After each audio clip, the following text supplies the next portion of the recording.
Jacques Cardoz. 8h09, soyez les bienvenus sur Sud Radio, c'est Soyez libre avec vous, Elisabeth Lévy. Bonjour.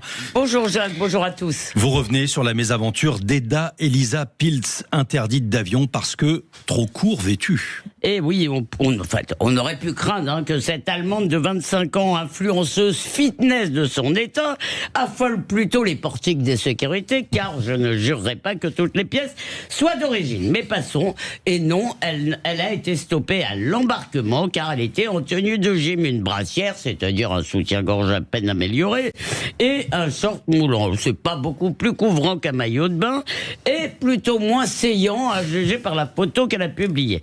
Alors, l'agent chargé de contrôler les voyageurs, vous savez, à l'entrée de l'avion, lui aurait dit « Vous êtes nu, vous ne pouvez pas embarquer dans cette tenue » et l'aurait sommé de se vêtir. Mais par 30 degrés, Eda Elisa trouve que c'est une tenue normale. Bon, cela dit, elle obtempère, elle enfile un sweat, un jogging en protestant, et ces protestations font 1 million de vues, ça c'était hier, ça a dû augmenter, sur Instagram. Bon, d'accord, il y a une règle, s'il y a une règle, dit-elle, elle consent à la respecter, mais elle n'apprécie pas la manière, à vrai dire.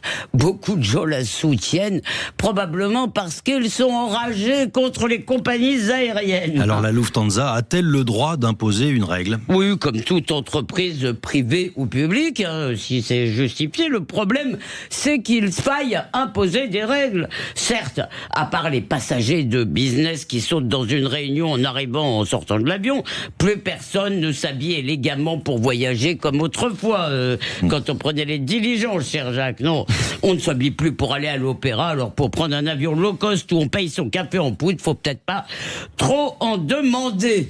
Et je ne le ferai pas. Mais perso, je détesterais être vu dans une tenue qui est réservée à l'effort.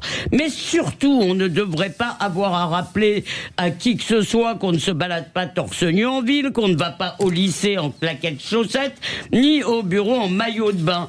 Peu importe qu'Eda Elisa soit ou non dans son droit.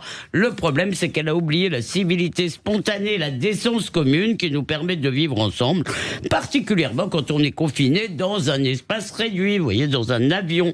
Alors attention, il faut pas se tromper, parce qu'en Occident, où les femmes sont libres d'être coquettes et même sexy, la décence, ça doit marcher dans tous les sens.